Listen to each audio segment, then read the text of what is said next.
Baik ya. Assalamualaikum warahmatullahi wabarakatuh. Alhamdulillahilladzi bi ni'matihi tatimmus shalihat. Alladzi anzalas sakinata fi qulubil mu'minin liyazdadu imana ma'a imanihim. Dingin dan hangat. Asyhadu an la ilaha illallah wahdahu la syarikalah wa asyhadu anna Muhammadan abduhu wa rasuluh. Allahumma shalli ala Muhammad wa ala ali Muhammad.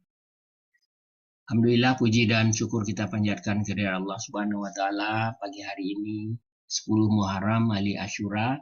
Banyak peristiwa yang terjadi. Alhamdulillah Allah masih memberi kita kehidupan.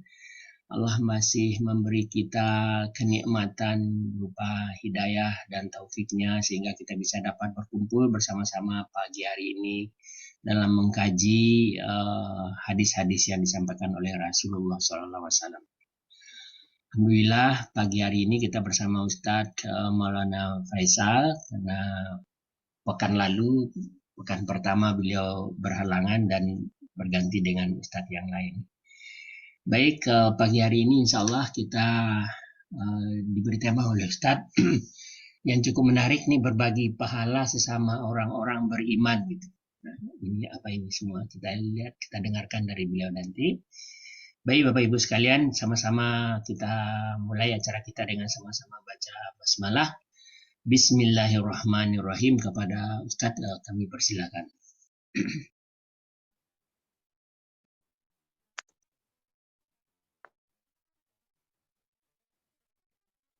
Di-unmute dulu Ustadz.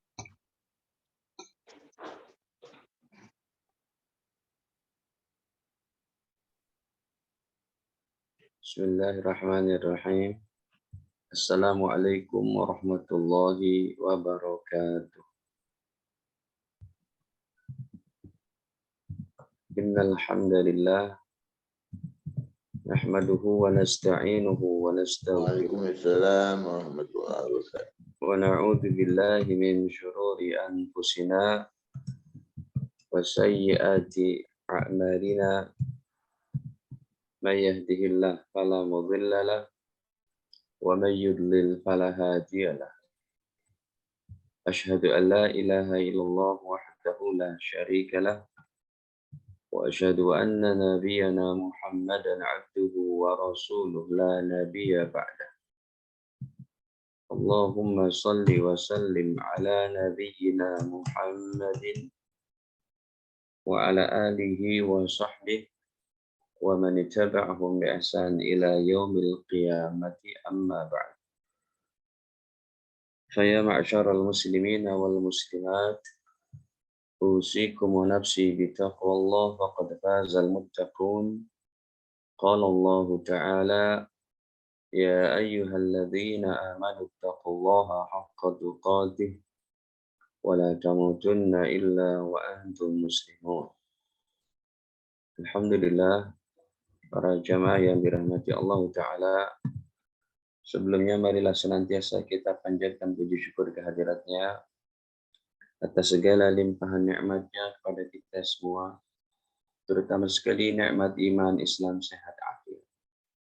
Terlebih lagi hari ini pada hari Asyura, tanggal 10 Muharram, termasuk salah satu hari yang dimuliakan oleh Allah untuk kita banyak beribadah, bermunajat kepada Allah, terutama sekali untuk berpuasa tanggal 10 Muharram pada pagi hari ini, yang pahalanya dalam hadis sahih riwayat Imam Muslim, kata baginda Nabi, Shaumu yaumi Asyura, berpuasa tanggal 10 Muharram, yukaffiru sanah al-madiyah, dapat menghapus dosa 1 tahun yang lalu.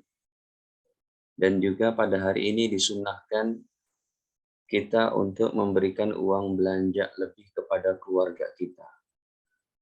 Silakan bapaknya memberikan uang belanja, makanan, hadiah kepada keluarganya yang terbaik. Termasuk seumpamanya ada asisten rumah tangga, pun bagus sekali kita belanjakan mereka. Biasanya mereka nggak makan ayam, kita berikan daging ayam dan sebagainya.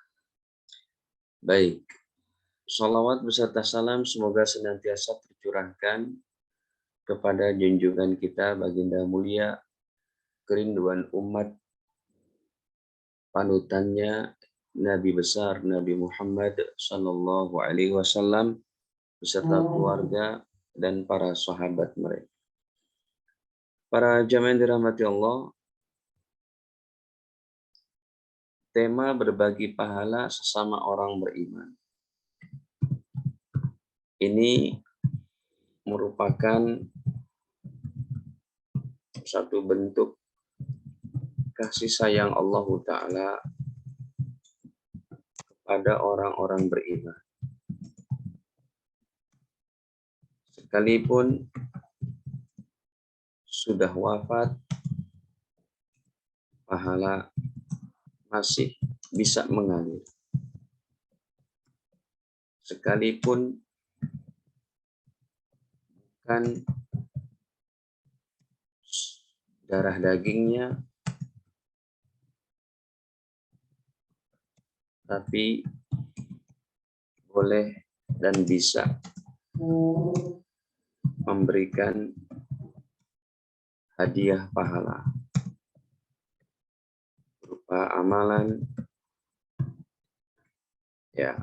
pahala amalan berupa pahala istighfar dan lain-lain. Jadi ini merupakan kasih sayang Allah Subhanahu wa Ta'ala kepada orang-orang beriman. Ya, berbeda sama pekerja, orang yang bekerja di satu kantor. Kalau udah dia pensiun, sudah gajinya nggak dapat lagi. Kalau PNS ya mungkin sampai meninggal udah terputus gajinya. Tapi tidak demikian dengan orang-orang beriman. Orang-orang beriman sekalipun sudah meninggal, pahala masih bisa mengalir. Kita akan berikan dalilnya berdasarkan Al-Quran, As-Sunnah, dan fatwa ulama. Baik. Hadirin, contohnya saja, si A berbuat dosa. Dia wajib ini untuk taubat dan istighfar.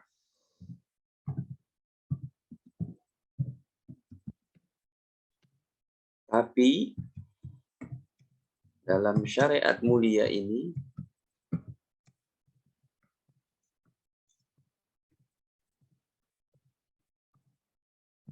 si B,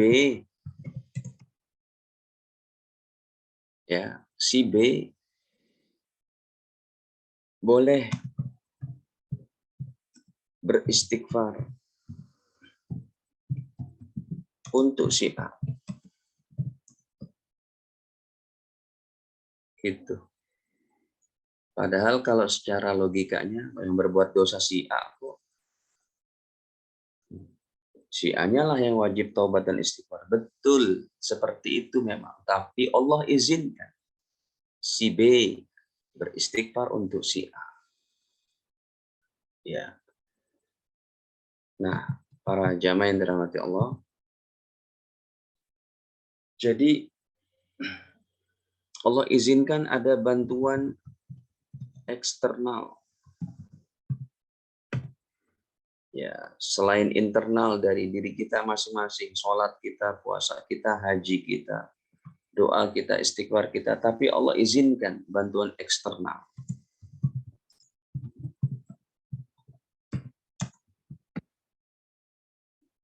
Bantuan eksternal berarti dari orang lain.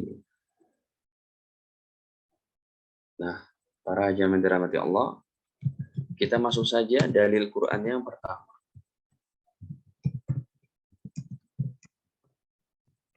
Ada yang mau baca ayatnya? Silakan Bapak Ibu, dibuka Al-Quran terjemahannya.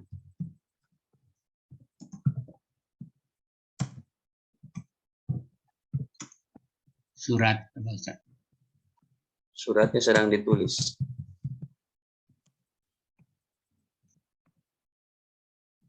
Surat ke-47. Surat Muhammad ayat ke-19.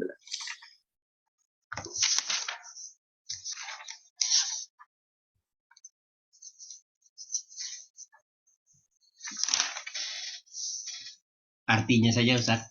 Iya. Maka ketahuilah bahwa tidak ada Tuhan yang patut disembah selain Allah, dan mohonlah ampunan atas dosamu dan atas dosa orang-orang mukmin, laki-laki dan perempuan. Dan Allah mengetahui tempat usaha dan tempat tinggalmu.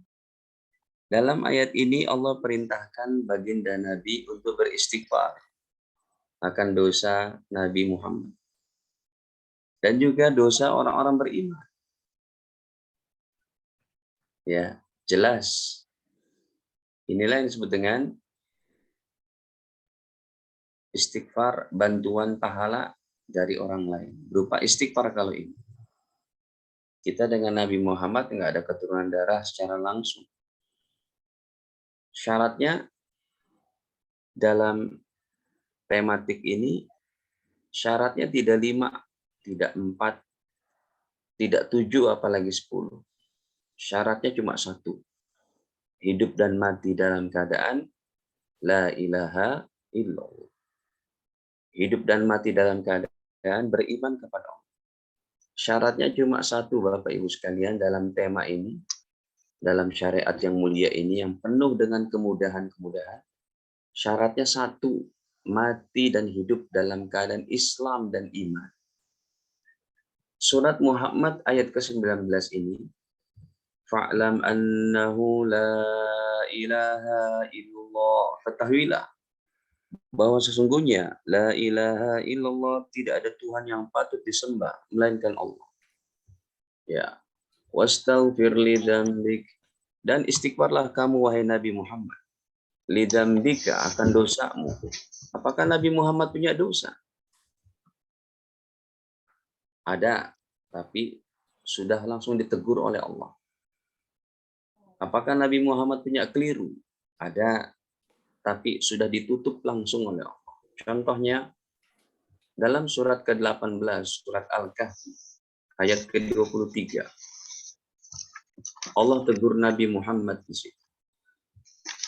Silakan Pak Haji diterjemah dulu. Ayat 23.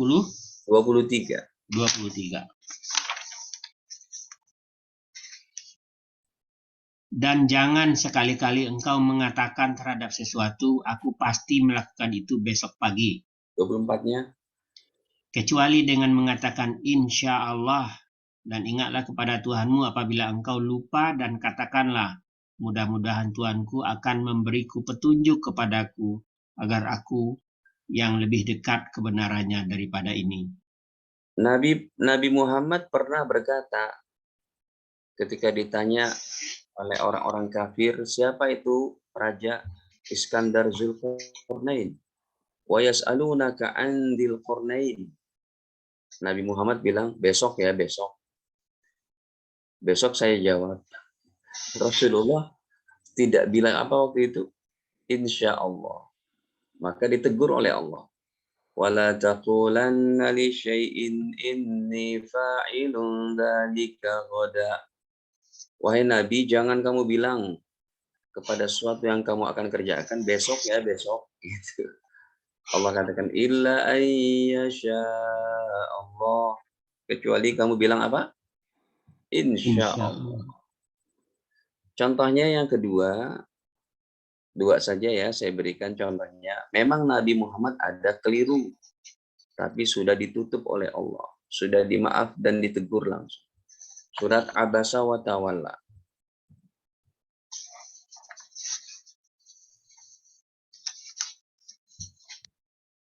Ayat pertama atau ayat kedua.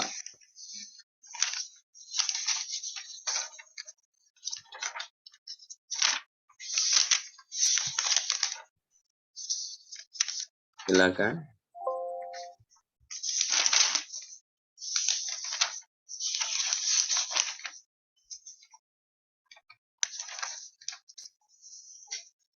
Dan Muhammad berwajah masam dan berpaling, karena seorang buta telah datang kepadanya, Abdullah bin Umi Maktum. Terus.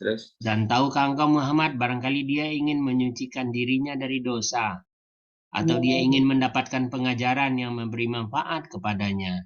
Terus. Adapun orang yang merasa dirinya serba cukup, pembesar-pembesar Quraisy itu, maka engkau Muhammad memberi perhatian padanya. Padahal tidak ada celah atasmu kalau dia tidak menyucikan diri atau beriman. Terus. Dan adapun orang-orang yang datang kepadamu dengan bersegera untuk mendapatkan pengajaran, sedang dia takut kepada Allah, engkau Muhammad malah mengabaikannya. Baik, Sekali-kali jangan begitu, sungguh sudah ajaran cukup. Allah itu suatu Ini keliru Pak Ustadz. Iya, keliru. Rasulullah ditegur dalam ayat ini. Jadi kita kembali kepada surat Muhammadnya pada ayat 19 tadi. Fa'lam annahu la ilaha illallah. Ketahuilah bahwa tidak ada Tuhan yang wajib disembah kecuali Allah. Tuhan-Tuhan yang lain batil. Orang yang menyembah Tuhan selain Allah berada dalam keadaan yang sangat dimurkai oleh Allah dunia akhirat. Wastaghfir li dzambik, beristighfarlah kamu untuk dosamu, walil mu'minina wal mu'minat. Ini yang kita bahas. Dan beristighfarlah kamu untuk orang beriman laki dan perempuan. Masya Allah ya Bapak Ibu. Nabi Muhammad beristighfar untuk kita. Nabi Muhammad beristighfar untuk orang-orang beriman. Baik. Yang kedua.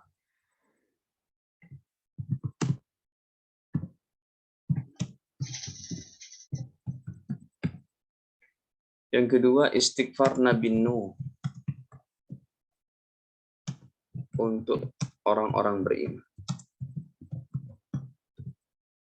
Surat Nuh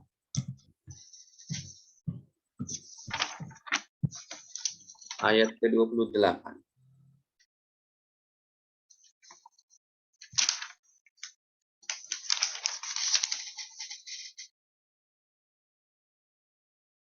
Ya Tuhanku, ampunilah aku, ibu bapakku, dan siapapun yang memasuki rumahku dengan beriman, dan semua orang yang beriman laki-laki dan perempuan. Dan janganlah engkau tambahkan bagi orang-orang yang zalim itu selain kehancuran. Baginda Nuh alaihissalam di sini berdoa. Rabbighfirli wali walidayya. Ya Allah, ampunilah dosaku, kata baginda Nuh. Wali walidayya, dan dosa kedua orang tuaku. Waliman dakhala baitiya mu'mina, dan dosa orang yang masuk ke dalam rumahku dalam keadaan beriman. Orang yang masuk ke dalam rumah Nabi Nuh maksudnya masuk Islam, masuk ke dalam masjid, beribadah. Walil mu'minina wal mu'minat, dan juga dosa orang beriman laki dan perempuan. Ya. Jadi baginda Nuh alaihissalam juga berdoa untuk orang-orang beriman. Diizinkan itu oleh Allah Ta'ala. Ya, dipermudah urusan orang beriman. Yang berdosa si A, ya, dan si A wajib istighfar bertobat. Yang apa? Yang membantu istighfar supaya dia diampuni juga diizinkan oleh Allah orang lain yang beriman. Yang ketiga, bukan cuma manusia, para malaikat diizinkan beristighfar untuk orang-orang beriman.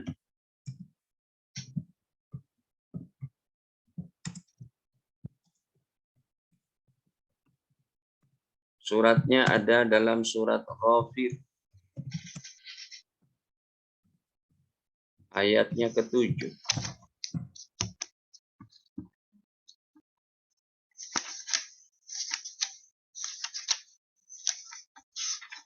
Silakan. Malaikat-malaikat yang memikul ars dan malaikat yang berada di sekelilingnya bertasbih dengan memuji Tuhannya, dan mereka beriman kepadanya serta memohonkan ampunan untuk orang-orang yang beriman seraya berkata, Ya Tuhan kami, rahmat dan ilmu yang ada padamu meliputi segala sesuatu. maka berilah ampunan kepada orang-orang yang bertaubat dan mengikuti jalan agamamu, dan peliharalah mereka dari azab neraka. Ya, bukan cuma manusia yang diizinkan oleh Allah untuk memohonkan ampunan bagi orang-orang beriman, tetapi para malaikat juga dengan dalil surat Ghafir atau surat Al-Mu'min, surat ke-40 ayat ke-7 ini, Allah izinkan para malaikat, yaitu hamba-hamba Allah yang tidak berdosa, yang Allah sebutkan dalam surat At-Tahrim pada ayat ke-6, ya, la ya'sunallaha ma amarahum wa yaf'aluna ma yu'marun.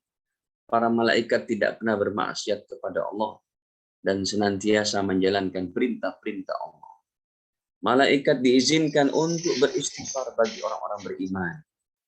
Tentunya mereka adalah doanya diijabah oleh Allah. Mereka adalah hamba-hamba yang tidak berdosa.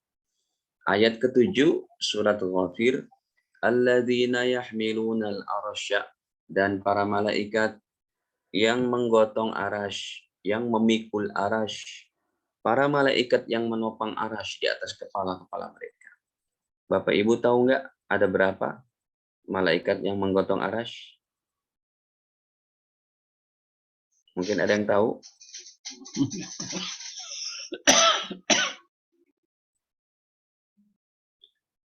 Ada yang tahu dengan dalilnya? Enggak tahu, Ustaz. Malaikat yang menggotong arash. Ya, ini nggak boleh tebak-tebakan karena jumlahnya ini berdasarkan Al-Quran. Boleh dibuka Pak Haji? Kita kembali, kita cari ayatnya dulu. Surat Al-Haqqah, surat ke-69, ayatnya ke-17. Silakan. Dan para malaikat berada di berbagai penjuru langit. Pada hari itu 8 malaikat menjunjung aras singgasana Tuhanmu di atas kepala mereka. Jadi ada berapa? 8, Ustaz. 8 ya. Wal malaku ala arjaiha, dan para malaikat berada di tepi-tepi di ujung-ujung langit. Wa yahmilu arsya rabbika, dan aras Tuhanmu, singgasana Tuhanmu, digotong, dipikul, fauqahum, di atas kepala-kepala mereka, yauma idzin, pada saat itu, samaniyah, oleh 8 malaikat. Baik, jadi malaikat yang menggotong arasy Allah ada 8. Arasy Allah itu Bapak Ibu, kalau digambarkan perbandingannya dengan bumi kita hanya setetes air. Sedangkan arasy Allah sebagai lautan yang sangat luas. Jadi bumi kita teramat kecil banget. Ya, teramat kecil banget di hadapan arasy Allah. Jadi kalau bumi kita dipegang, digotong, dipegang sama malaikat penopang arasy, bumi kita di tangannya malaikat penopang arasy hanya sebutir debu di tangannya malaikat pemegang arasy. Jadi kalau buminya aja sebutir debu, apalagi manusianya, apa yang mau disombongkan oleh manusia? Apa yang mau dibanggakan sama manusia? Ya, kalau bumi saja itu di tangannya malaikat hanya sebesar butiran debu, dan bumi di hadapan arasy Allah seperti setetes air di hadapan lautan luas, atau seperti satu butir debu atau satu butir kelereng di hadapan padang pasir yang sangat luas. Baik, kita kembali pada surat Ghafirnya, ayat ke-7-nya. Alladzina yahmilunal arsya, dan para malaikat yang menggotong arasy, wa man haulahu, dan malaikat yang berada di sekelilingnya, yusabbihuna bihamdi rabbihim, mereka senantiasa bertasbih memuji Tuhan mereka. Selalu malaikat-malaikat ini berkata subhanallah wa bihamdihi subhanallahil azim, terus sampai kapan? Sampai hari kiamat. wa yu'minuna bihi, dan mereka beriman kepada Allah. Wa yastaghfiruna lilladzina amanu, dan mereka beristighfar. Mereka memohonkan ampunan untuk siapa? Untuk orang-orang beriman. Ya Allah, ampuni ya Allah orang beriman. Ya Allah, ampuni ya Allah. Masya Allah. Ditambah lagi mereka berkata, Rabbana wasi'ta kulla syai'ir rahmatan wa ilma. Ya Allah, sesungguhnya rahmat dan ilmu-Mu meliputi segala sesuatu. Ditambah lagi doanya oleh malaikat. Faghfir lilladzina tabu. Ya Allah, ampunilah dosa orang-orang yang bertobat. Wattaba'u sabilak, dan yang mengikuti agamamu, mengikuti ajaranmu. Ditambah lagi doanya oleh malaikat. Waqihim adzabal jahim, dan jaga mereka ya Allah dari masuk ke dalam neraka jahim, dari sentuhan neraka jahim. Bapak Ibu sekalian, inilah syariat kita. Ya. Jadi kita ini ada bantuan eksternal. Ya, kayak laptop saya ini. Laptop saya ini kalau nggak ada bantuan eksternal, jalannya lemot ya. Kalau pakai hard disk internalnya kurang apa itu. Tapi kalau ada bantuan SSD, kita masukin ditambah lagi RAM-nya, ada bantuan eksternal, itu diizinkan oleh Allah. Semacam itu. Hadirin, ada satu rumah terbakar. Rumah terbakar. Ya, penduduk rumah itu yang memadamkan api sendiri. Tentu lama itu padamnya. Tetapi Allah izinkan rumah si A yang terbakar juga dibantu oleh tetangga-tetangga yang muslimnya, yang berimannya, untuk memadamkan api daripada rumah itu. Maka akan cepat dia padamnya. Demikianlah daripada murka Allah akan cepat padam karena banyak sekali orang-orang beriman saling berbagi istighfar. Baik, satu lagi deh dalam Al-Qur'annya saya bawakan. Setelah ini kita beranjak kepada hadis-hadisnya. Yang keempat, satu lagi yaitu istighfar orang-orang beriman.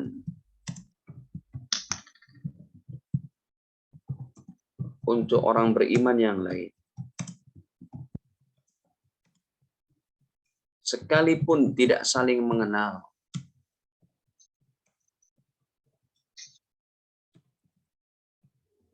Ini ada dalam, yaitu dalam surat Al-Hasyr. Pada ayat ke-10.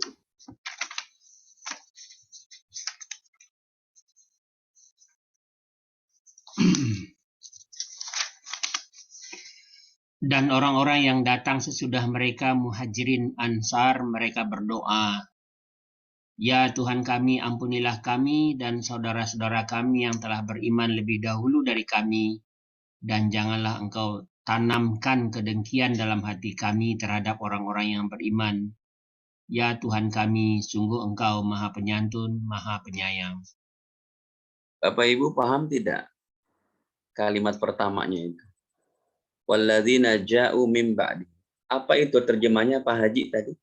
Dan orang-orang yang datang. Dan orang-orang yang datang sesudah mereka muhajirin ansar, ya kita Bapak Ibu ini. saya tanya dulu.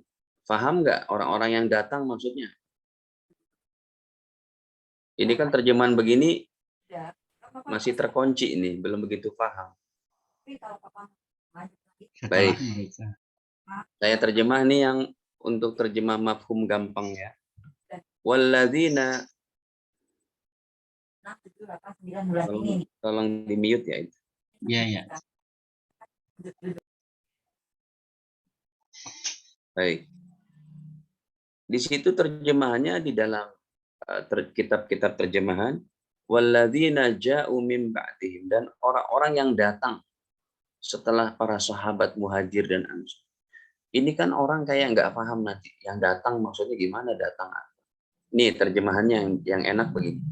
Walladzina ja'u min ba'dihim, dan orang-orang Islam yang masih hidup setelah generasi sahabat. Gitu. Jadi orang-orang Islam, orang-orang beriman yang masih hidup setelah generasi sahabat. Berarti siapa saja itu sampai detik ini, sampai besok, sampai lusa, sampai hari kiamat, selama masih ada orang beriman, selama masih ada orang Islam, yaqulun, mereka berdoa. Berdoanya mereka bukan untuk diri sendiri. Mereka tidak egois dalam berdoa. Mereka tidak egois dalam beristighfar. Mereka senasib sepenanggungan untuk masuk surga bareng-bareng. Mereka merasa kebersamaan dengan keimanan. Sekalipun berbeda dalam cara ibadahnya. Ada yang kunut, tidak kunut. Ada yang tahlil, tidak tahlil. Ada yang puasa Arafah, hari Jumat, hari Sabtu. Boleh-boleh itu. Tidak boleh saling menyalahkan. Fleksibel yang demikian.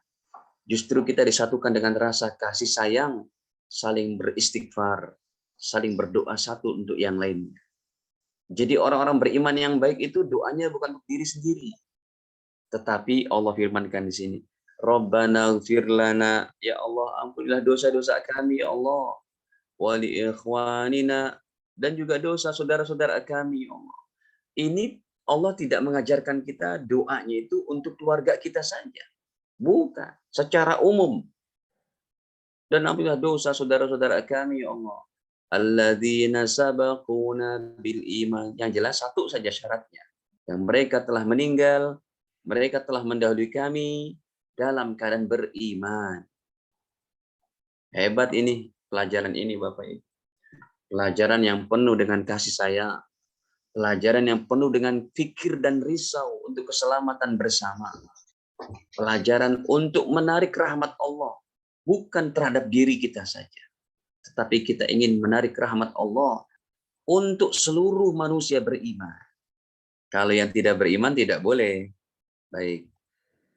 Bapak Ibu sekalian yang dirahmati Allah, dalam pelajaran ini ya saling mendoakan, berbagi pahala. Syaratnya tidak 3, 4, 10. Syaratnya cuma 1.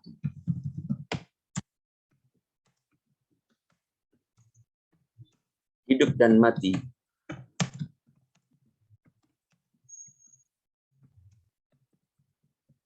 Beriman. Ustadz, kalau tidak beriman bagaimana? Enggak bisa. Kalau enggak beriman, haram didoakan istighfar.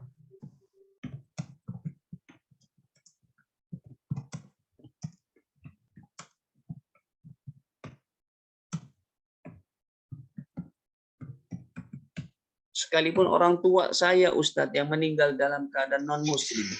Iya. Kalau orang tidak beriman masih hidup, boleh didoakan yang lain. Tapi tidak untuk istighfar. Non-muslim masih hidup. Ya, mungkin teman kita masa kuliah, masa SMA, mengundang kita pernikahan anaknya di gedung, bukan di gereja ya, di gedung. Kita datang, kita ucapkan boleh. Ya, doakan lancar urusan, sehat badan, boleh. Tapi kalau sudah istighfar, tidak boleh.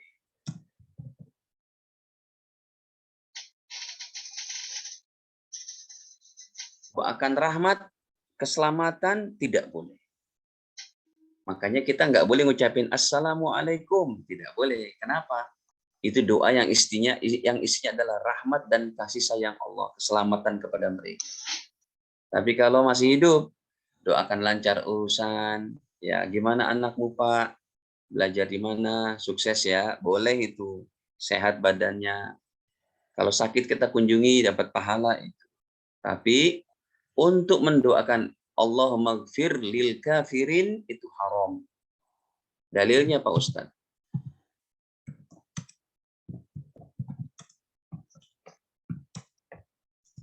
Silakan Pak Haji. Maaf, masih 2 ayat lagi deh. Tadi saya bilang udah terakhir. At-Taubah 80 dan 84. At-Taubah. Ya.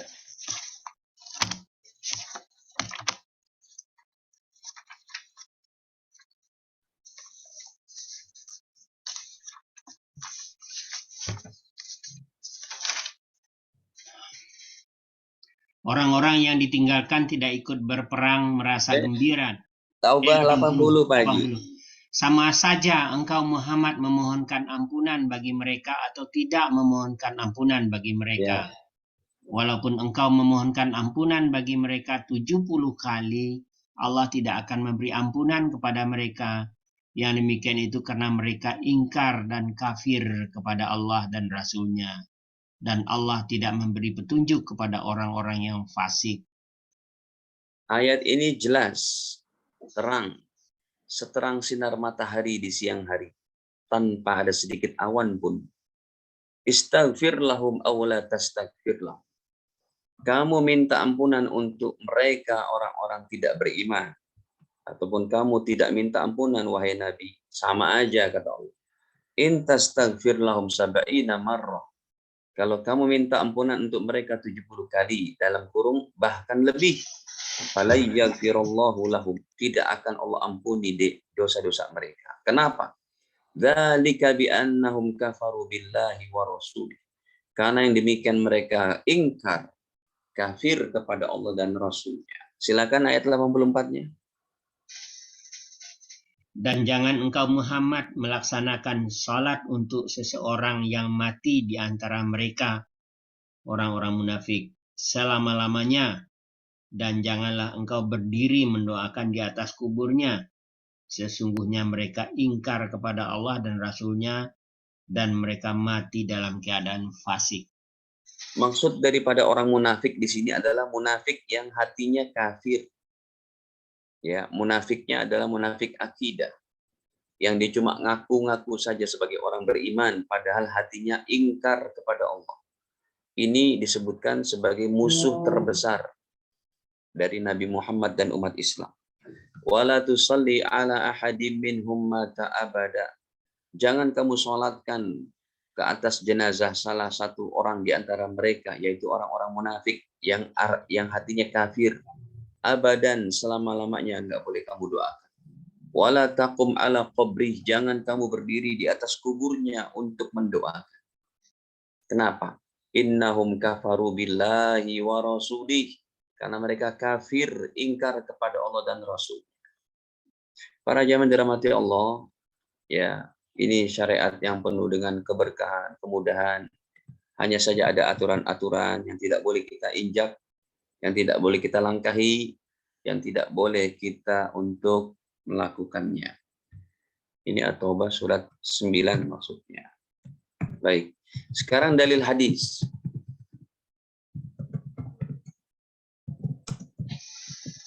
Atau sunnah. Yang pertama, pahala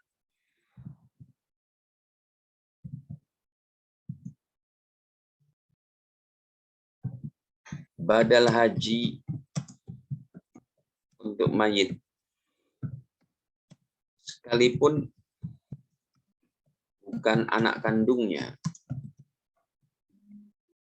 yang menghajikan. Pak Ustadz, saya sudah haji Pak Ustadz, contohnya. Tapi kalau anaknya lebih afdol. Anaknya yang menghaji membadalkan haji untuk ayah ibunya lebih afdol. Pak Ustadz, saya sudah haji, saya mau badal haji Ustadz. Ya, untuk ayah saya meninggal belum haji. Kalau saya daftar ke reguler, memang nggak terlalu mahal sih, 40 juta. Tapi waiting listnya itu loh Ustadz, 50 tahun. Kapan berangkatnya saya? Sekarang udah umur 50. Kemudian yang kedua, kalau saya naik yang plus, itu biayanya cukup mahal juga. Ya. Dan ini waiting listnya adalah 7 tahun. Apalagi kalau saya naik yang furoda. Bukan cuma mahal Ustadz. Kemarin banyak yang tertipu itu. 300 juta sudah sampai Jeddah disuruh balik lagi. Gimana Ustadz caranya? Ada cara lain nggak? Ada. Caranya gimana? Silakan datang ke travel ya yang ada paket haji badal. Paket badal haji. Paling diperlukan uang hadiah untuk saudara-saudara kita orang-orang Islam yang tinggal di Mekah. Banyak itu saudara kita dari orang Madura, orang Banjarmasin, ya orang Lombok, banyak banget itu yang tinggal di Mekah, yang mereka sudah berhaji. Itu bisa kita nanti travel yang bicara kepada mereka. Mungkin dananya sekitar 10 sampai 20 juta. Gitu. Nah, ini sekalipun bukan anak kandungnya, maka tetap sah. Baik, hadisnya teramat banyak. Ya, saya buka dulu hadisnya yang riwayat Imam Bukhari.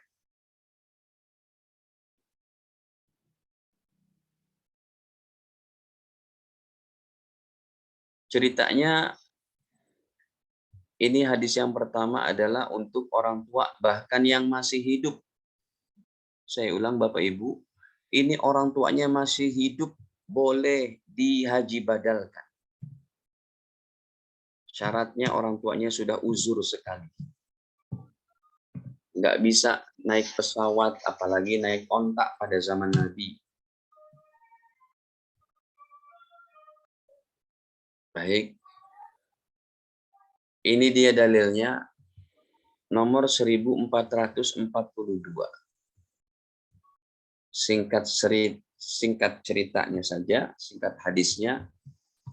Ada seorang ibu-ibu dari suku Khos'am. Kemudian dia bertanya kepada Nabi, "Ya Rasulullah, wahai Rasulullah, inna faridatallahi ala ibadih. Sesungguhnya Allah sudah mewajibkan kepada hamba-hambanya fil haji, untuk berangkat haji. Adraktu abi syekhun kabir. Saya mendapatkan ayah saya umurnya sudah tua renta, sudah sepuh banget, lansia. La yasbut ala rahilah. Tidak bisa untuk naik kendaraan onta menuju Mekah.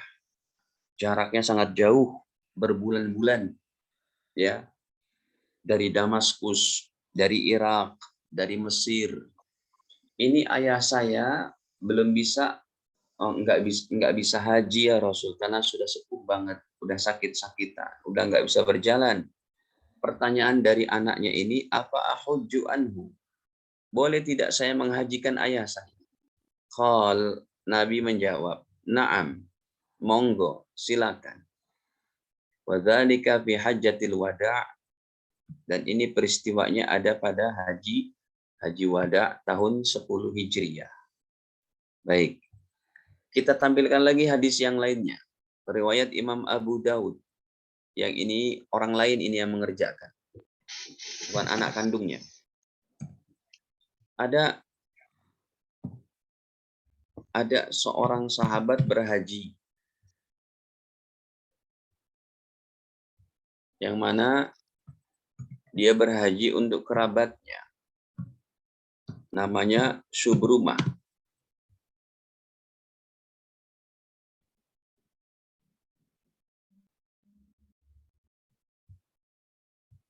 Hadis riwayat Imam Abu Daud nomor 1813.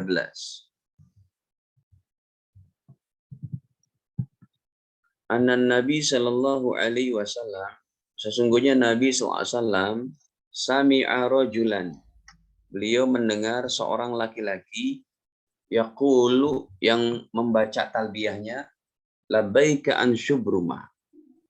Dia baca yaitu labbaika an Syubrumah. Nabi mendengar ucapan laki-laki ini karena dia bertalbiyah dengan bacaan labbaik Allahumma labbaik, labbaik la syarika laka labbaik, innal hamda wan ni'mata laka wal mulk la syarika lak, labbaik an Syubrumah. Ya Allah, saya berhaji untuk Syubrumah. Qala, Rasulullah bertanya, Syubrumah ini siapa? Man Syubrumah? Syubrumah ini Bapak Ibu nama seorang laki-laki. Ya, karena dia bertalbiyah, kan talbiyah itu dikeraskan suaranya. Jadi Rasulullah mendengar. Kata Nabi, siapa itu yang kamu sebut Syubrumah? Qala, beliau menjawab, akun li au qaribun li. Saudara saya atau kerabat saya ya Rasul. Nah, kita ambil riwayat yang kerabat. Kalau kerabat kan bukan anak kandung gitu. Orang lain. Bisa jadi anaknya paman, ya adiknya kakek, dan lain-lain. Qal, maka Rasul menjawab. Rasul bertanya lagi, hajajta an nafsika? Oh, jadi kamu haji badal. Sekarang begini, kamu sendiri udah haji belum? Karena syarat dari badal haji, yaitu orang yang menghajikan mayit, orang yang menghajikan almarhum sudah haji dulu. Gitu. Qala, beliau menjawab, la, belum ya Rasul. Saya belum apa? Belum haji. Qal, Rasulullah kembali berkata, nggak bisa begitu. Syarat dari badal haji, hujja'an nafsika. Kamu haji dulu. Summa hujja'an syubrumah. Tahun depannya baru kamu hajikan kerabatmu itu yang namanya syubrumah. Nah, Bapak Ibu sekalian dirahmati Allah Ta'ala, ini diantaranya dalil menghadiahkan pahala haji dan umroh ya untuk siapa? Orang tua kita. Hadirin, saya pernah ditegur ya ketika kita umroh. Saya kan kalau umroh bawa jamaah banyak tuh. Bisa 1 bis, 2 bis gitu ya. Kita umroh. Ini ulama-ulama Mekah melarang kita itu. Kami ditegur. Anta limadha ta'tamir hatta 3 marrat, 5 marrat. Ish hadha. Jadi saya pernah ditegur itu. Ditegur oleh mereka ulama-ulama Mekah. Anta limadha ta'tamir katsir? Anta ta'ti ila Makkah wa fi yawmil awwal ta'tamir, fi yawmil tsani ta'tamir, fi yawmil tsalis ta'tamir. Ish hadha. Bahasa Arabnya begitu, kata orang Mekah. Kamu kenapa berumrah bawa jamaahmu berkali-kali umrah? Nggak ada itu dalam Islam kayak begitu. Kamu datang ke Mekah umrah sekali udah cukup. Ngapain umrah berkali-kali? Saya jawab gini, Syekh. Kalau saya jawab, saya jelaskan kepada Anda, insya Allah Anda menerima ini. Menerima bagaimana? Mana ada dalilnya itu umrah berkali-kali? Dengar, saya katakan. Ana, pakai bahasa Indonesia aja. Saya datang dari Madinah. Kita 4 hari di Madinah kalau umroh. Di Mekah 5 hari. Di Madinah, ke Mekah kita ambil umroh pertama.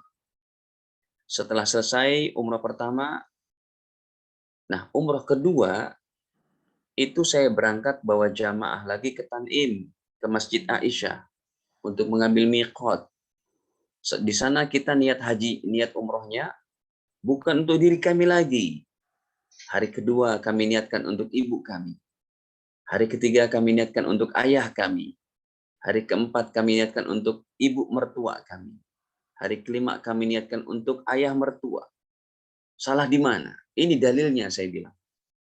Kata mereka, wah, ternyata apa yang kamu bilang itu betul. Tadi yang saya maksudkan salah itu adalah saya kira, kata mereka, umroh kamu tuh untuk dirimu sendiri. Tetapi umroh yang kedua, ketiga, keempat untuk orang lain, untuk ayah bundamu, betul. Itu dibenarkan dalam syariat. Jadi mereka menerima itu. Makanya saya bilang, jangan nyalahin dulu dong. Nanya dulu yang benar kayak gimana. Ya, ini cara beragama mudah menyalahkan itu nggak baik. Ya, klarifikasi dulu, tabayun dulu. Apa sih maksudnya? Baik. Nah, hadirin, ini dalilnya. Ya, jadi kalau Bapak Ibu umroh, lakukanlah apa yang saya katakan tadi. Ya, silakan berkali-kali, tapi hadiahkan umroh untuk almarhumah. Hadiahkan umroh untuk orang lain. Ini hadisnya dari Nabi SAW.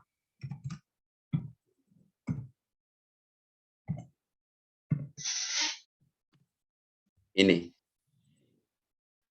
Maaf, sebentar, tulisannya salah.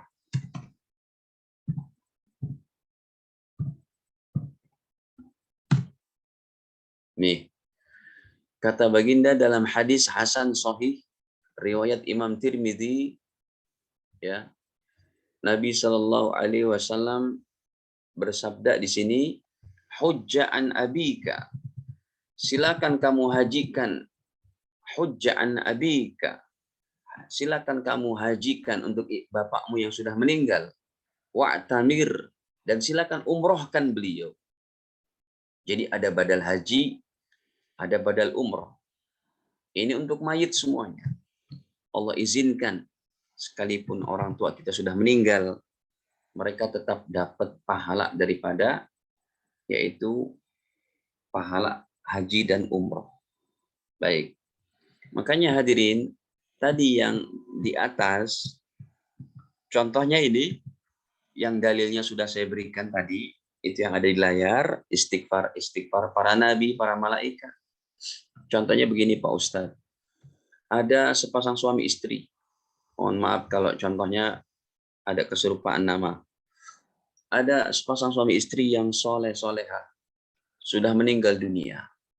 Anaknya yang satu jadi dokter, yang satu jadi lawyer, yang satu jadi engineer, yang satu jadi government employer. Contoh, ini contoh. Tapi sayang keempat anaknya ini enggak sholat, tidak ibadah. Boro-boro mereka mau doakan ayah ibunya. Dirinya sendiri dilalaikan ibadah kepada Allah.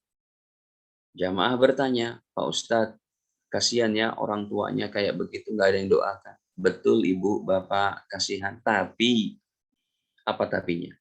Tapi tetap dapat istighfar dari yang telah kita tulis di hadapan kita. Terutama istighfar para malaikat, istighfar orang-orang beriman yang masih hidup. Ya, sehingga kalau kita sudah meninggal dengan syariat Islam ini, you are not alone. You are not alone in your grave. Kamu tidak sendiri di kuburmu. Ya, we are together. Kita bersama. Ya, sama-sama minta ampunan dari Allah. Setiap hari orang Islam banyak yang berdoa. Allahumma gfir lil muslimina wal muslimat wal mu'minina wal mu'minat al ahya'i minhum wal amwat. Banyak imam-imam yang masih berdoa berjamaah setelah sholatnya. Bahkan khotib-khotib dalam khutbah Jumatnya selalu berdoa. Allahumma gfir lil muslimina wal muslimat. Baik. Kemudian dalil hadis yang kedua, qada puasa mayit.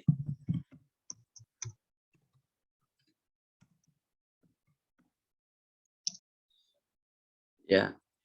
Mayit punya hutang puasa sebulan. Ini boleh dikodok sama yang hidup.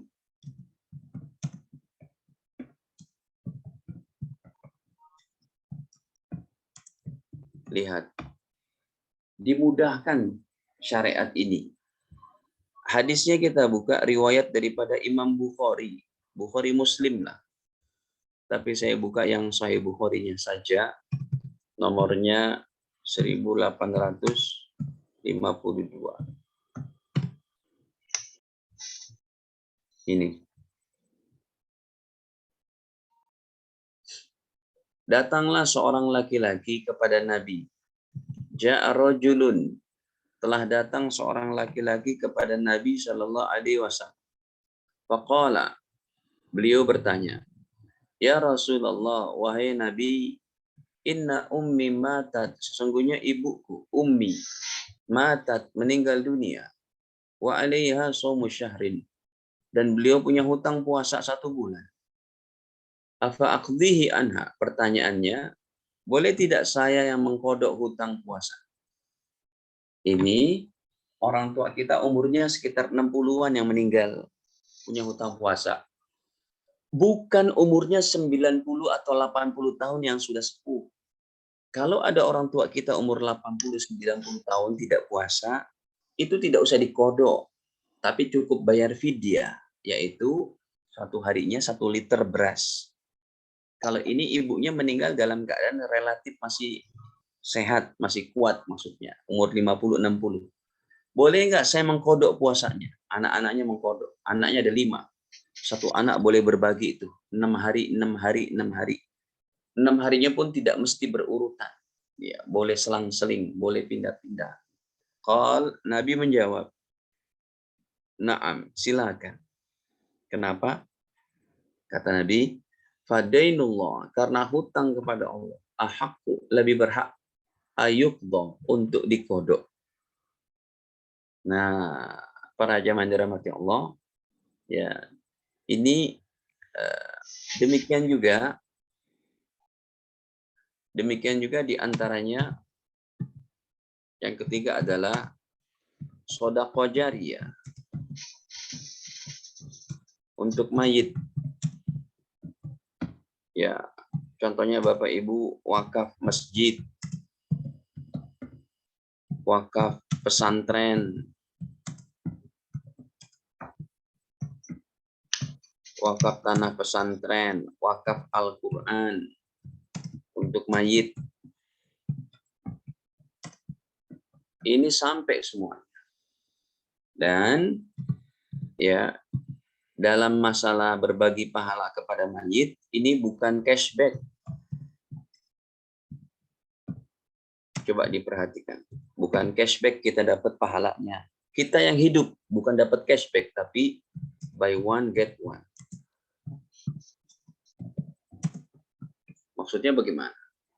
Kadang ada orang di sana nggak paham, dia bilang, emang kamu udah kebanyakan pahala pakai ngadiahin ke mayit?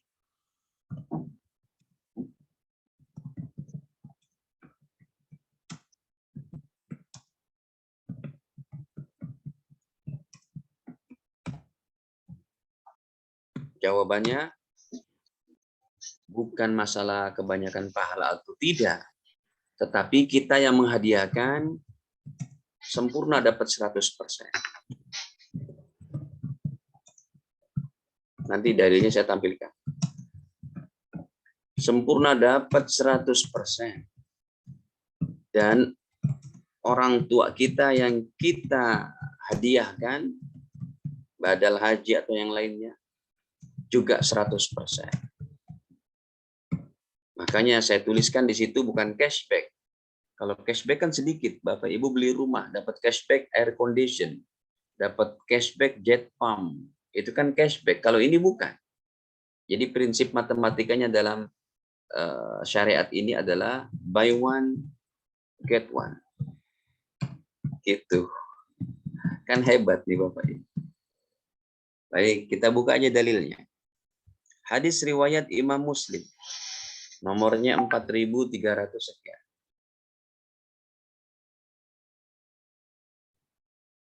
Ya, hadis riwayat Imam Muslim. Ceritanya ada seorang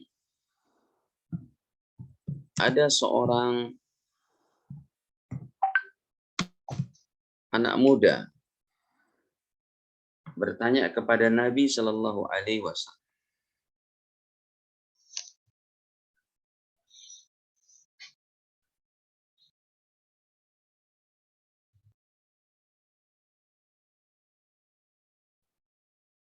Ya, kata anak muda ini, ya Rasul, inna ummi ubtulitat nafsuha. Ibuku meninggal dunia. Sebentar, saya ada sedikit. Inna ummi ubtulitat nafsuha. Ya Rasul, ibu saya meninggal mendadak itu. Wa inni azunnuha lau takallamat tasaddaq. Dan saya menyangka kalau ibuku bisa bicara, tasaddaqat, beliau mau sedekah. Tapi kan udah nggak bisa bicara lagi, udah meninggal. Pertanyaannya, ya, saya diizinkan untuk mensedekahkan ibuku, tapi pertanyaannya kata sahabat ini, falia ajrun, apakah saya juga dapat pahala an atasaddaqu anha, untuk bersedekah kepada ibuku, untuk wakaf masjid, tanah ataupun apapun? Qal, Rasul menjawab, na'am, iya, kamu juga dapat pahala, ibumu juga dapat pahala.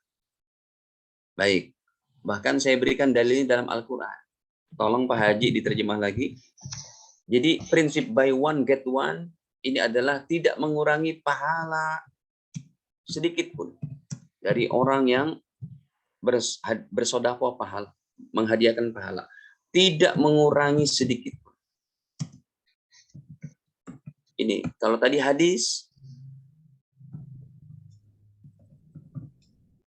dari orang yang hadiahkan pahala.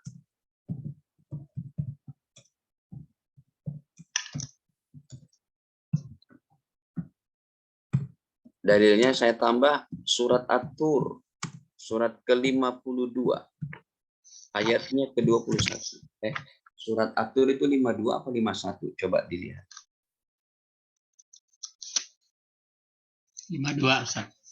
Baik. Dan orang-orang yang beriman beserta anak cucu mereka yang mengikuti mereka dalam keimanan, kami pertemukan mereka dengan anak cucu mereka dalam surga, dan kami tidak mengurangi sedikit pun pahala amal kebajikan mereka. Nah, tuh sebentar Pak Haji, sebentar. Kami tidak mengurangi apa? Sedikit pun pahala amal kebajikan mereka. Tuh, jadi kita yang menghadiahkan pahala bukan berkurang. Ya, bukan istilahnya kita dapat hanya cashback, tapi buy one get one. Ya, kalau dalam prinsip haji dan umroh buy one get one. Tapi dalam sedekah bisa buy one get two, buy one get three, get four, sesuai dengan our intention, gitu. Sesuai dengan apa yang kita niatkan. Baik, ini saya baca dulu ayat. Ya.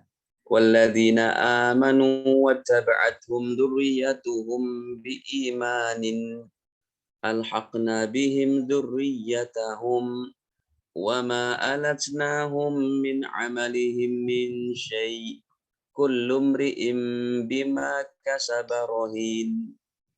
Walladzina amanu, dan orang-orang beriman, wattaba'athum dzurriyyatuhum, yang mereka diikuti oleh anak cucu. Maksudnya begini Bapak Ibu. Bapak Ibu kakek neneknya ini amalannya kuat. Surganya 100. Lalu anak cucunya amalannya tidak begitu kuat. Surganya 20. Itu di akhirat, bapak ibunya boleh menghadiahkan pahala surga. Jadi kalau begitu anak-anaknya diangkat ke derajat bapak ibu atau kakek neneknya, bukan berarti nanti derajat 100-nya turun jadi 80, jadi 60 gara-gara anak cucunya ikut. Allah katakan tidak demikian. Wama alatsnahum min amalihi min syai'. Kami tidak mengurangi pahala mereka sedikit pun. Perhatikan Bapak Ibu. Ini Al-Qur'an. Makanya mengaji itu sangat penting sehingga kita bisa beramal. Masih tetap bisa untuk ayah bunda kita, kakek nenek kita tercinta. Ya. Nah, hadirin, demikian juga ya untuk yang maaf nih. Salah. Nah, dari sini para ulama yang nomor berapa ini? Nomor 4 ya. Boleh juga untuk yaitu hadiahkan kodok sholat. Kalau ini perbedaan pendapat ya. Hadiahkan kodok sholat. Kemudian yang kelima yaitu hadiahkan baca Quran. Nah, nomor 5 dan nomor 6 ini adalah perbedaan pendapat. Ada yang menyatakan sampai dan ada yang menyatakan tidak. Tapi keduanya boleh dilakukan. Nah, dalil hadiahkan kodok sholat dan hadiah baca Quran ini dikiaskan atau dianalogikan dengan hadis puasa tadi. Sekarang ada keraguan-raguan Ustaz. Yang pertama, contohnya surat An-Najm. Boleh dibaca lagi Pak Haji, mohon maaf. Surat ke-53, ayat ke-39.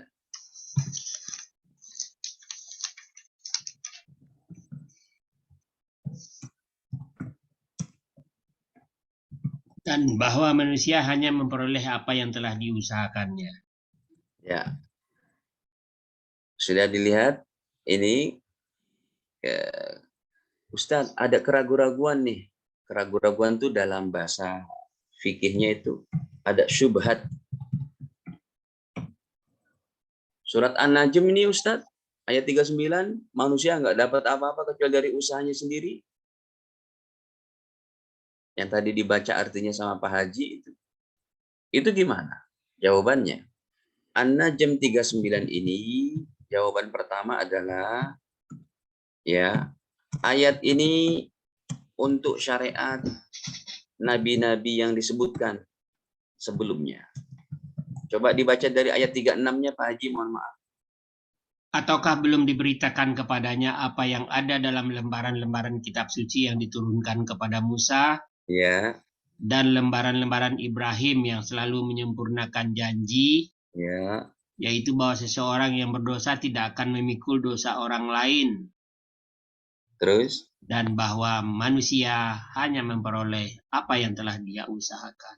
jawaban pertama, syariat itu adalah untuk manusia nggak dapat pahala kecuali dari ibadahnya sendiri. Itu untuk syariat Nabi Ibrahim dan Nabi Musa. Yang kedua,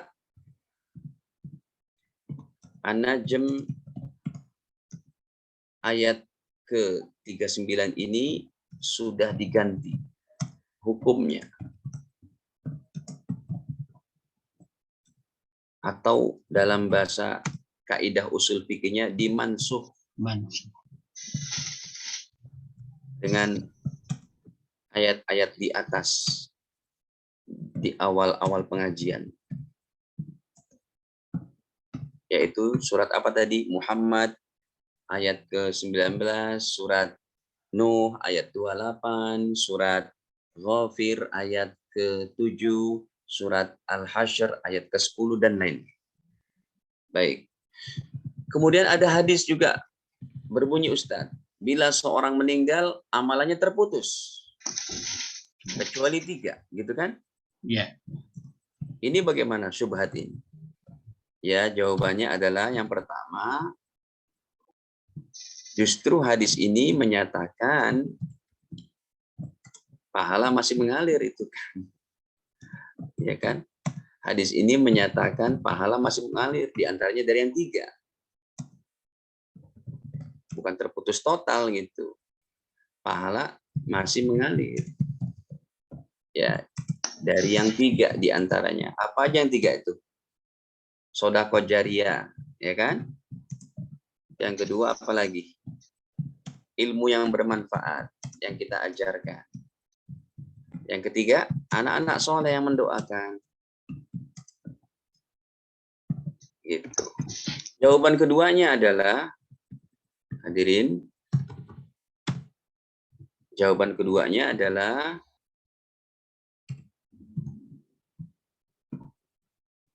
maksudnya terputus si mayit sudah tidak bisa sholat lagi, itu terputus. Nggak bisa haji, nggak bisa umroh, puasa, baca Quran, tahajud, dan sebagainya. Ya, itu terputus artinya. Begitu. Tapi dia masih boleh dapat bantuan dari jalur eksternal. Demikian Pak Haji, kurang lebih penjelasan singkat tentang syariat berbagi pahala, istighfar, kebaikan-kebaikan sama orang beriman. Dan nanti saya tambahkan hikmahnya. Apa mau ditambah sekarang hikmahnya? Baik, saya ucapkan saja nggak ditulis. Hikmah yang pertama, ini adalah merupakan kasih sayang Allah Ta'ala kepada orang-orang beriman. Sekalipun orang beriman sudah meninggal, rekening amalannya masih bisa naik, rekening amalannya masih bisa bertambah. Ya, saya nggak tulis, nanti saya tulis kelamaan lagi. Yang kedua, hikmahnya adalah, yaitu supaya kita masih bisa berbakti kepada ayah ibu kita. Ya, supaya kita masih bisa berbakti kepada ayah ibu kita, sekalipun sudah beda alam. Kita bisa hadiahkan haji, puasa, sholat, bacaan Quran, sodako, dan lain-lain. Nah, yang ketiga ini penting. Yang ketiga untuk kita Bapak Ibu. Hikmah yang ketiga adalah supaya kita bisa mempersiapkan diri kita. Apabila kita sudah meninggal dunia, bagaimana bisa pahala mengalir terus untuk kita. Ini namanya orang cerdas dalam memahami syariat. Itu hikmah yang ketiga hebat itu. Supaya kita bisa mempersiapkan diri kita apabila kita sudah meninggal. Bagaimana caranya pahala tetap mengalir? Tentu harus ada action dari diri kita. Ya, bangun masjid, sedekah ke masjid, merawat anak yatim, didik anak kita menjadi anak yang sholat, yang kuat ibadahnya. Ya, kemudian memberikan amal-amal yang masih bisa dimanfaatkan, ilmu yang bermanfaat, dan lain-lain. Sekalipun kita menyumbang perkara yang umum, jembatan di kampung kita rusak. Kita bilang minta izin sama Pak RT, Pak RW. Pak RT, Pak RW, ini jembatan rusak. Izinkan saya biar saya perbaiki pakai uang saya. Selama orang berlalu lalang di jembatan yang sudah baik itu, selama itu juga pahalanya untuk Anda. Sekalipun bukan masjid, bukan berupa ibadah murni. Sekalipun hanya untuk kemaslahatan, pahala tetap mengalir. Ini saja di antara akhir dari hikmah yang dapat kami sampaikan. Ya, Pak Haji, saya serahkan kepada Pak. Baik, Ustaz, terima kasih banyak. Masya Allah, luar biasa ini. Sayangnya Allah pada kita. Baik, saya coba bacakan dulu dari chat ya. Ada pertanyaan pertama dari Bapak Hengki. Assalamualaikum Ustadz wabarakatuh. Mohon bimbingan Ustadz bagaimana menjaga keimanan kita selama hidup dan mati. Oh, kalau baik, begini Pak. Pertanyaannya bagaimana menjaga keimanan kita selama hidup dan mati. Kalau mati mah udah nggak bisa ya Pak. Baik, sebentar. Kalau mati sudah tidak bisa, tetapi kalau masih hidup bisa. Maksudnya gimana? Menjaga keimanan lagi hidup bisa, udah mati ya nggak bisa. Ya, ini saya mau tuliskan. Saya belum menemu ininya. Sebentar. Ini sudah. Jadi gini, kalau masih hidup masih bisa kita jaga, Pak. Ya, masih hidup, iman bisa kita jaga. Ya, dengan cara apa? Yang pertama, jalankan semua perintah Allah.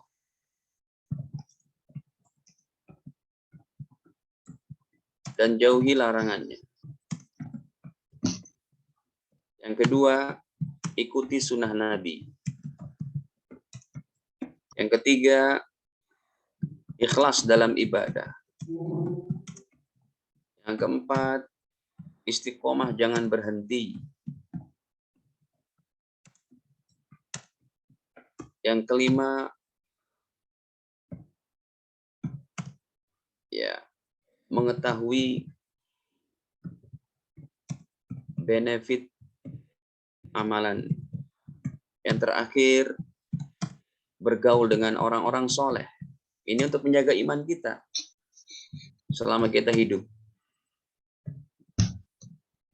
Tapi kalau sudah mati, tadi pertanyaan saya lihat ada sudah mati. Kalau sudah mati mah nggak bisa, Pak.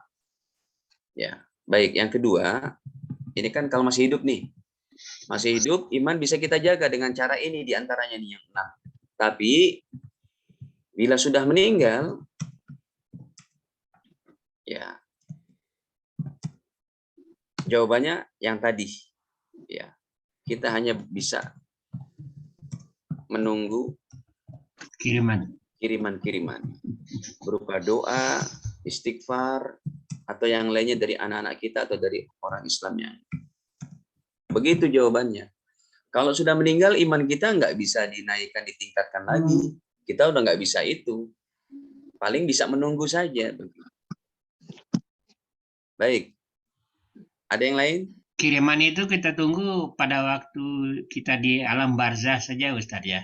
Betul. Ya, kalau udah dibangkitkan ya semua udah sama dibangkitkan. Baik. Betul. Baik Ustadz, ini pertanyaan berikut dari Dr. Erni Sawitri.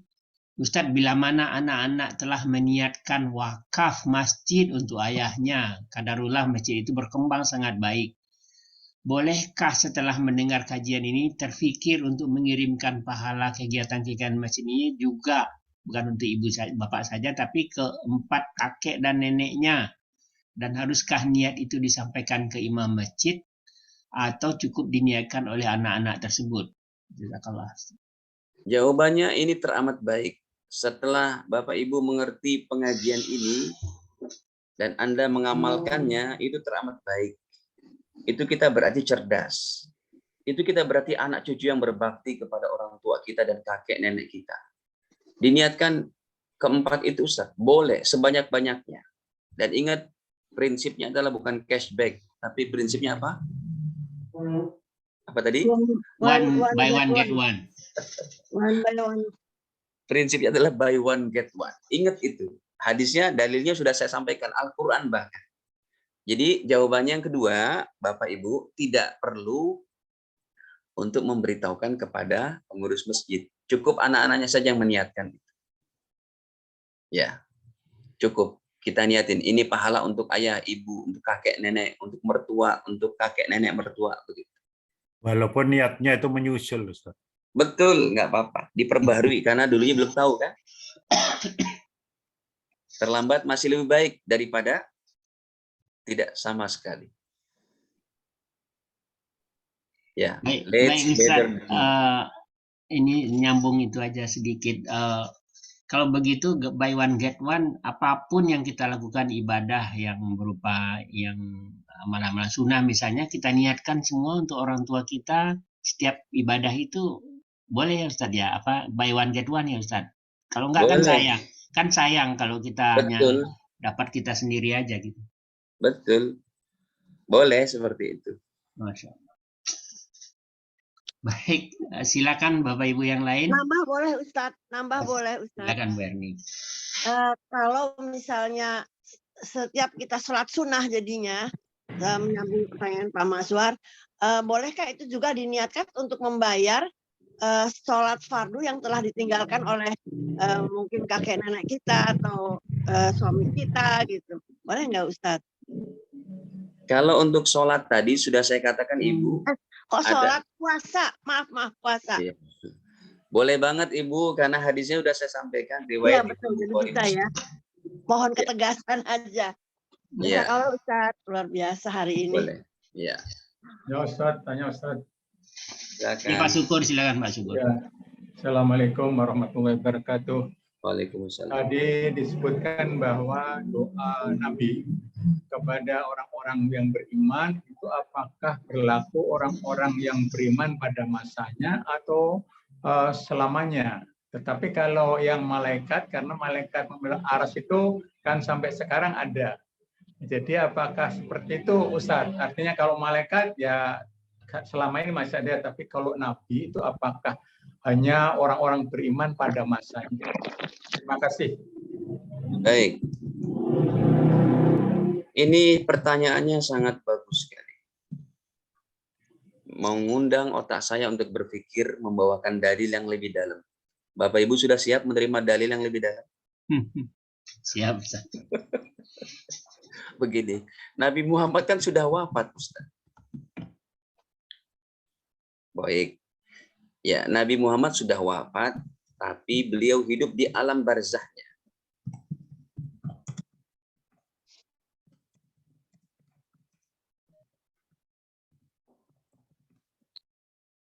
Alam barzah itu mirip alam kubur. Baik. Nah, di alam barzahnya Nabi hidup. Orang biasa saja nggak boleh kita bilang mati dalam alam kuburnya untuk yang mati syahid.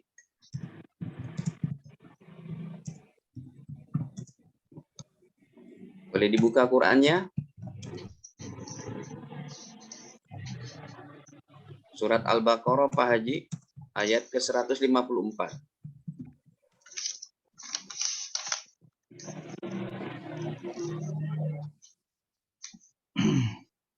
Dan janganlah kamu mengatakan orang-orang yang terbunuh di jalan Allah mereka telah mati. Sebenarnya mereka hidup, tetapi kamu tidak menyadarinya. Mereka hidup nggak? Hadirin, saya bertanya, mereka hidup tidak? Dari ayat ini hidup, Ustaz. Nah, mereka itu di bawah level Nabi Muhammad karena orang biasa itu, orang Islam yang mati syahid. Seperti pamanda Nabi, seperti sahabat Abu Ayyub Al-Ansari, seperti pejuang-pejuang kita, para ulama. Itu mereka mati secara zohir di dunianya, tapi di alamnya hidup. Kalau Nabi Muhammad lebih khusus. Baik. Ini saya tampilkan kitab yang cukup rumit, cukup dalam, kitab hadisnya yang jarang dipelajari oleh siapapun di Indonesia.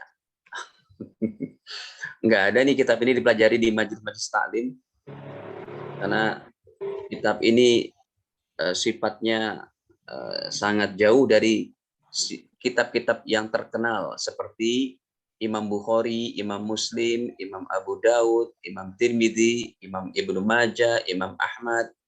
Ini kitab namanya tidak terkenal. Dan ini dalilnya Nabi Muhammad masih beristighfar di alam kubur. Ini sudah ada. Lihat yang saya centang warna biru. Belum keluar, Ustaz. Oh, maaf. Nih. Tuh yang saya centang warna biru sudah kelihatan? Sudah. Nah, saya buka hadisnya, Rasul masih beristighfar di alam kuburnya. Hadis ini derajatnya sahih. Saya tulis dulu bahasa Arabnya.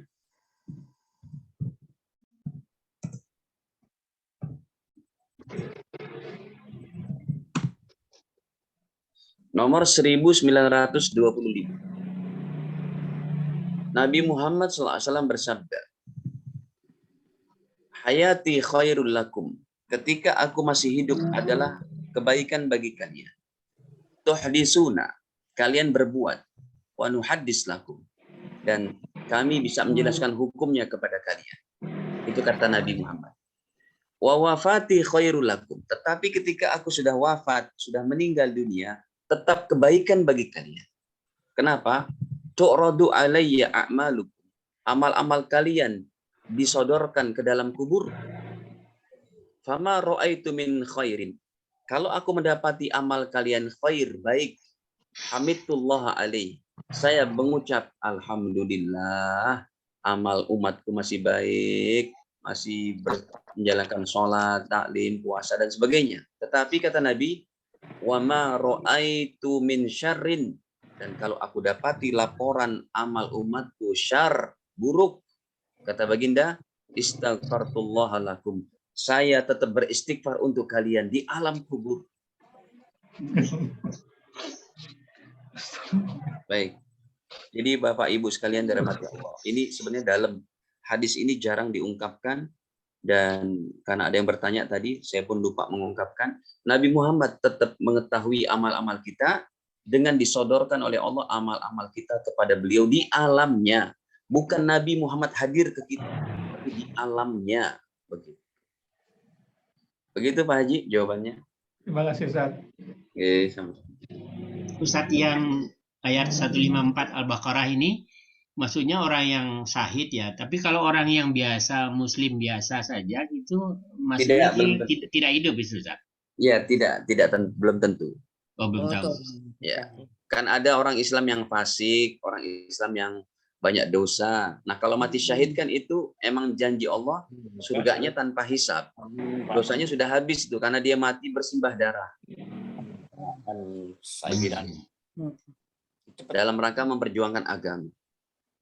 Baik, Bu Rita silakan Bu Rita. Ya. Pak Ustadz, saya mau menanyakan, dulu saya pernah dengar kalau kita mendoakan orang untuk apa yang kita lakukan, sholat, ngaji dan lain-lain, orang tua kita itu otomatis dapat pahalanya karena dulu dia yang menyekolahkan kita sampai kita bisa begini. Jadi walaupun kita tidak menyebut, otomatis orang tua kita akan dapat. Gimana Betul. Pak? Betul nggak? Itu betul sekali. Tadi hadisnya udah kita sampaikan. Kalau seorang meninggal dunia, pahala masih mengalir dari anak yang soleh. Betul kan? Nah, itu artinya kecipratan. Kalau ibu mau memberikan pahala utuh 100%, wajib diniatkan seperti umroh. Oh, kalau umroh, haji. Kalau umroh, ibu umroh sendiri nih sekali aja. Bapak umroh, itu orang tua kita tetap kecipratan, tapi tidak sempurna.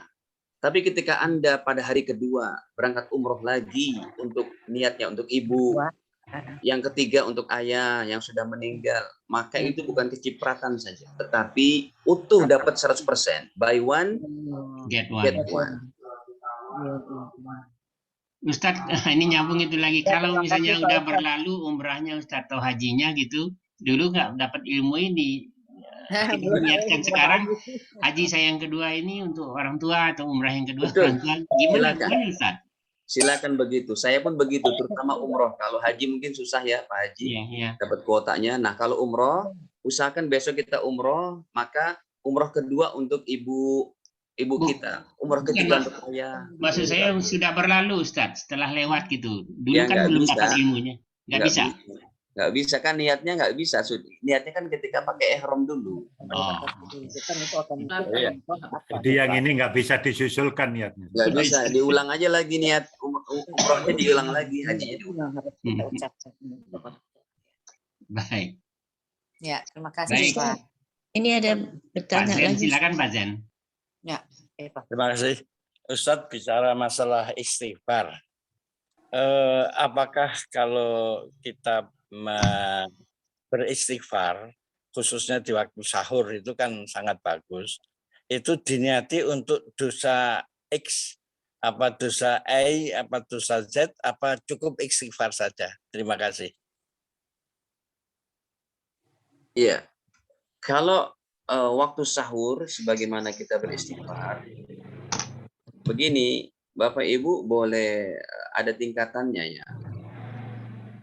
Kalau waktu sahur itu Anda beristighfar, yang ucapannya hanya Astaghfirullahaladzim,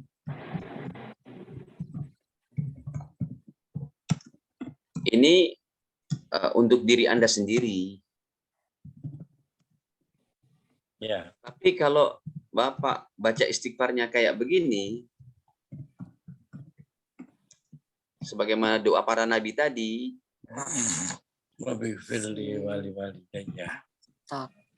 sampai 100 kali diucapkan, ini maka buy one get one. Kita dapat 100%, ibu kita dapat, bapak kita dapat 100%. Gitu. Jadi lagi-lagi memang perlu dengan ilmu. Ini pun hadisnya kalau saya mau sampaikan riwayat Imam Ahmad. Nomornya pun saya masih hafal, 10.610. Gitu. Tapi kalau nggak salah pertanyaan Pak Zen tadi, dosanya disebutkan nggak Ustadz? Dosa A, dosa tidak B. usah. Begitu? Tidak usah. Ya, cukup secara umum nomor 2 saja itu kita baca. Rabbighfirli wali walidayya, itu sudah semua dosa. Ya Allah, ampuni dosa saya dan kedua orang tua saya. Kalau sambung 1 dan 2 Ustaz? Boleh? Enggak. Yang nomor 1 itu sudah terwakili nomor 2. Kalau Bapak baca cuma nomor 1, itu cuma untuk diri sendiri. Tapi kalau Bapak baca nomor 2, ini adalah untuk diri kita dan orang tua. Wah, wali walidayya dan orang tua. Kalau ditambah ini Pak Ustadz, untuk kakek nenek saya, wali jajan, sorry Mak. Ya, itu kalau mau ditambah dengan kakek nenek harus ngerti bahasa Arabnya kan. Bapak ngerti nggak bahasa Arabnya? Jadaya. Wali mukminin wal muslimat. Kalau muslimin muslimat kita kan umum. Ya, wali jadaya. Nah, jadi kalau mau ditambahkan untuk kakek nenek kita tambahkan begini. Rabbighfirli wali walidayya wali ajdadina. Wali ajdadina.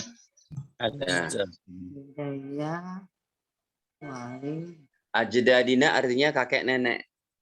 Wali ajdadina. Wali ajdadina. Jeddah ajdadina. Untuk kakek nenek. Jeddah ya. Jeddah untuk ya. Jeddah kan artinya kakek. Iya. Kalau ini banyak kakek nenek, ajdad. Silakan ini dibaca 100 kali, bagus banget. Apalagi sekarang 10 Muharram ya, Bapak Ibu.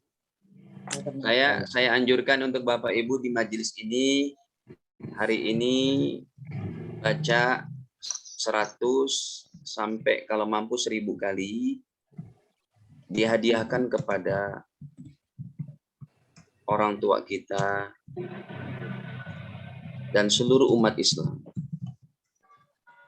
Mumpung hari Asyura ini, Ustaz. Iya, betul. Mumpung hari Asyura.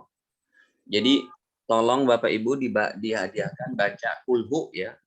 Baca surat Al-Ikhlas. Baca Al-Ikhlas 100 sampai 1000 kali. Yang mau 100 silakan, yang mau 1000 lebih baik.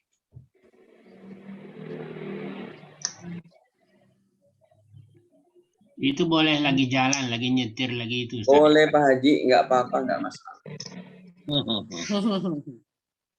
Dan seluruh umat. Ini amalan para ulama dan habaib kita. Setiap khusus untuk hari Asyura. Karena hari ini kita disunahkan, tadi udah saya bilang di awal pengajian, sunnah Perbanyak amal. memperbanyak, bukan amal, menambahkan belanja. Oh, menambah belanja. Hari ini. Menambahkan uang belanja. Sedekah ya. Dan ditambah lagi ya sedekah amalan tadi. Sedekah baca Al-Ikhlas. Itu baca Al-Ikhlas itu doanya di depan saja ya, sekali. Iya, sekali. Maksudnya gini, kita niatin, nanti kita baca Qul huwallahu ahad sampai Allah subhanahu wa ta'ala ahad, itu sekali.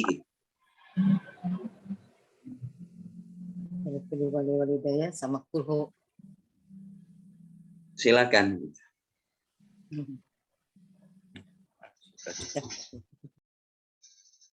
Baik. Ada lagi Bapak Ibu? Tapi waktunya udah jam 7 nih. Baik, jadi cukup banyak ilmu yang kita dapatkan hari ini. Mudah-mudahan bisa kita amalkan ya, Bapak Ibu sekalian. Baik, alhamdulillah, terima kasih banyak Ustadz. Kita akhiri kajian kita pada pagi hari ini dengan sama-sama baca hamdalah dan doa kafaratul majlis. Alhamdulillahirabbil alamin. Subhanakallahumma wa bihamdika asyhadu an la ilaha illa anta astaghfiruka wa atubu ilaik. Assalamualaikum warahmatullahi wabarakatuh. Waalaikumsalam. Saya mohon izin Pak Haji. Terima kasih banyak Pak Ustadz. Masya Allah. Assalamualaikum. Waalaikumsalam warahmatullahi wabarakatuh. Baik Bapak Ibu sekalian, lupa nanyain tadi kan suka banyak ngirimkan Al-Fatihah juga ya, itu ya harusnya bisa ya. Insya Allah. Insya Allah. Baik Bapak Ibu, saya tutup ya, sampai ketemu pekan depan insya Allah. Terima kasih Pak Terima Mas. kasih Pak Maswar. Jazakumullahu khair. Terima kasih. Sama-sama. Assalamualaikum warahmatullahi wabarakatuh. Ya, luar biasa Bu.